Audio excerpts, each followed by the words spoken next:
शिकालगढ़ जमात की तरफ से महिलाओं का आत्मविश्वास जगाने, उनमें एक नया उत्साह दिलाने मनाया गया महिला दिवस। आदाब, मैं शबाना पटेल, महाराष्ट्र मित्र में आपका स्वागत है। अगर आपने अभी तक हमारे चैनल को सब्सक्राइब नहीं किया हो तो प्लीज़ अभी सब्सक्राइब करें। शिकालगढ़ जमात की तरफ से स्वादिष्ट व्यंजन स्टॉल फूड एग्जीबिशन लगाया गया। इस मौके पर प्रेसिडेंट नौशाद शिकालगढ़, सलीम शिकालगढ़, शमा शिकालगढ़, मलिका भाभी और पूरे महाराष्ट्र से काफ़ी मान्यवर आए थे। कुछ महिलाओं को इस मौके पर सम्मानित भी किया गया।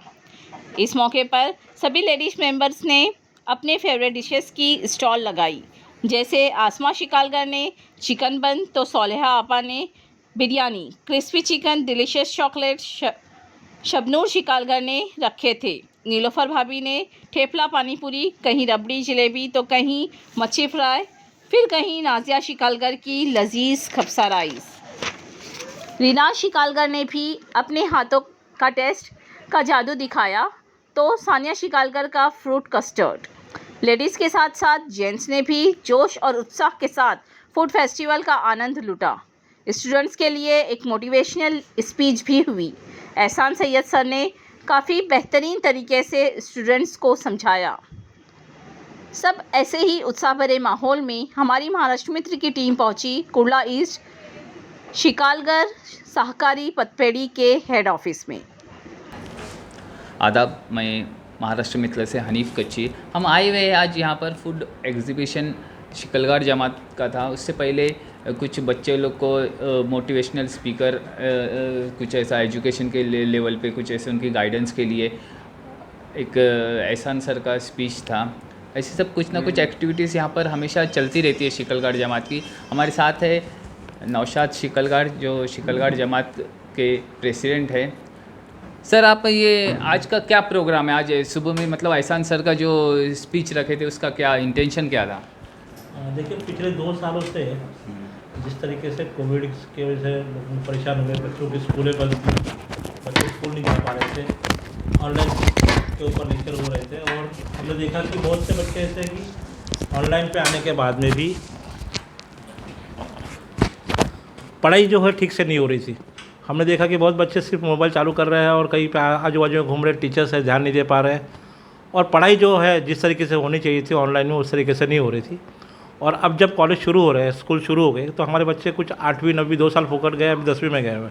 तो 10वीं में जाने के बाद पढ़ाई को किस तरीके से ध्यान देना चाहिए, उनका मोटिवेशन किस तरीके से बढ़ाना चाहिए, इसलिए हमने इंटरनेशनल मोटिवेशन स्पीकर है प्रोफेसर एहसान सैयद, उनका हमने लेक्चर रखे थे। उसमें 7वीं 8वीं 9वीं 10वीं एक 4 क्लास के बच्चे हमने यहाँ पे रखे थे। 2 घंटे का सेशन रहा, इंटरेक्शन किया बच्चों ने उनके साथ में और एक अच्छे जज्बे के साथ बच्चे यहाँ से निकले जब कि हमको आगे कैसा पढ़ना है, आगे हमको कैसे एम लेके चलना है, इस तरीके का ये हमने लेक्चर रखा था। आपका जो ये स्लोगन है, आज नहीं कल नहीं, हार मान जाए ऐसा कोई पल नहीं, तो इसके बारे में आपका क्या बोलना है? कि मतलब बच्चे लोग ने मतलब इंस्पिरेशन के लिए आप तो करते हैं, शिकालगढ़ जमात के लिए भी आपकी काफ़ी एक्टिविटीज़ चलती रहती है। आप शिकालगढ़ पतपेड़ी के प्रेसिडेंट है, तो फिर इसका आपके आने से इस पतपेड़ी ने भी काफ़ी तरक्की करी है। कितने सालों से पतपेड़ी चल रही है और आप कितने सालों से यहाँ पर है? देखिए, हमारे बुज़ुर्ग जो थे, जो पढ़े लिखे नहीं थे, लेकिन उन्होंने उस टाइम एक सोच रख करके 1977 में शिकालगढ़ सहकारी पतपेड़ी की स्थापना की।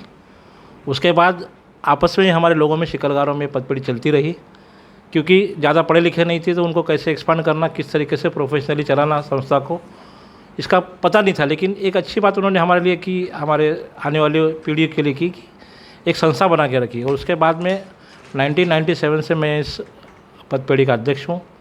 1997 में हमारे पतपेड़ी का टर्नओवर था सालाना 55 लाख और आज हम जब मार्च 2022 में ये साल ख़त्म करने जा रहे हैं तो लगभग 15 साढ़े 15 करोड़ का हमारा टर्नओवर है। ये कुर्ला में हमारी मेन ब्रांच है, हेड ऑफिस जिसको बोलते हैं। एक ब्रांच हमारी गोवंडी शिवाजी नगर में है और एक ब्रांच हमारा गोरेगांव में है।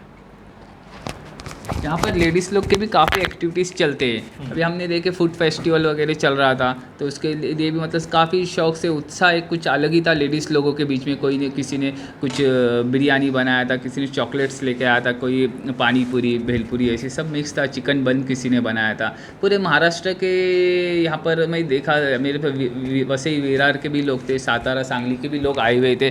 कई ऐसा मतलब एक मतलब कुछ सोच लेके ऐसा कुछ चल रहे थे कि इंस्पिरेशन उनको बिज़नेस के लिए भी मिल रहा था। अभी हमने देखे यहाँ पर से अभी किसी ने मुझे पता चला वो नाजिया शिकलगार करके है, उन्होंने यहाँ पर से एक बार कैंप लगाया और उनको समझा कुछ तो ऐसा उन्होंने चॉकलेट का बिज़नेस चालू किए, मसाले का भी, मसाले का चॉकलेट का भी करते हो ऐसा लगता है चॉकलेट। हाँ, तो फिर वही, तो फिर आपका इसके बारे में क्या हुआ, ऐसे लेडीज़ लोग के लिए जो आप जो रखते हो फूड फेस्टिवल या कुछ ऐसा फेस्टिवल रहते उससे लेडीज़ लोग को उत्साह मिलता है, कुछ बिज़नेस करते, आपका इसके बारे में क्या बोलना है? अस्सलाम वालेकुम, मैं शमा सलीम शिकलगर हूँ। एक्चुअली क्या है, नौशाद भाई ने मतलब सभी महिलाओं को जो पहले घर में ही बैठा करती थी तो उनको भी थोड़ा मीन्स बाहर जाने को मिले, इस दृष्टि से उन्होंने 2014-15 में ऐसे महिलाओं के लिए एक पिकनिक का आयोजन किया था और जमात की तरफ से ही मतलब बसेस वगैरह सब व्यवस्था की गई थी और उस समय प्रोफेसर एहसान सैयद आए थे। तो पिकनिक के बाद शाम के समय उन्होंने 1 घंटा लेडीज़ को इतना मीन्स प्रेरित किया, तो उसमें से एक मतलब ये नाजिया है जिन्होंने मीन्स अपना बिज़नेस स्टार्ट किया। दूसरी है दूसरी शबनूर एक है और एक है रिजवाना अयूब शिकलगार। उन्होंने मतलब ना होजियरी का, फिर इमिटेशन ज्वेलरीज़ का किया। जो शबनूर है वो पहले से चॉकलेट्स बेचा करती थी मतलब बना के क्रॉफर्ड मार्केट, लेकिन हमारे साथ जब जुड़ी तो उन्होंने भी पेस्ट्रीज़ का भी स्टार्ट किया। तो फिर ये भी 27 मतलब 26 जनवरी को 2020 में ऐसे ही मतलब नौशाद भाई के ख्याल में आया कि क्यों नहीं अभी महिलाओं को मतलब प्रोत्साहित करने के लिए महिला में मतलब किसी एक महिला ने मतलब प्रस्ताव रखा था कि हम लोग फूड स्टॉल रखें। तो फिर एक छोटा सा आयोजन किया गया 26 जनवरी 20 को और वो इतना सफल हुआ। उस समय 21 स्टॉल लगे थे, तो उसी से प्रेरित होके इस साल भी हमने आयोजन किया। 2 हफ्ते पहले हमने उनको मतलब इन्फॉर्मेशन दी थी, लेकिन 2 दिन में 20 स्टॉल बुक हो गए। तो आज जो थे वो 24 स्टॉल थे, उसमें 2 मतलब है ना 2 जो है बॉयज़ के भी मतलब बिज़नेस ग्रुप है कुर्ला के, उन्होंने मतलब उत्साह से उसमें पार्टिसिपेट किया। और फिर हमने ना पिछले साल महिला अंतर्राष्ट्रीय दिवस के अवसर पर एक मतलब है ना उद्योजिका को बुलाया था, रेशमा शेख को। तो उन्होंने यहाँ पे आके प्रैक्टिकल लेडीज़ को बताया कि मीन महिला बचत गट क्या होता है। फिर उन्होंने सोप वगैरह उनको बताया, तो उससे भी प्रेरित हो गए। फिर अभी हमारे मतलब 4 महिला बचत गट स्थापित किए गए हैं। तो आज हमने उन लेडीज़ को भी प्रोत्साहित करने के लिए उनको फेलिसिटेट किया। तो अभी देखेंगे आने वाले दिनों में और क्या होगा। महाराष्ट्र मित्र से बात करने के लिए बहुत बहुत शुक्रिया।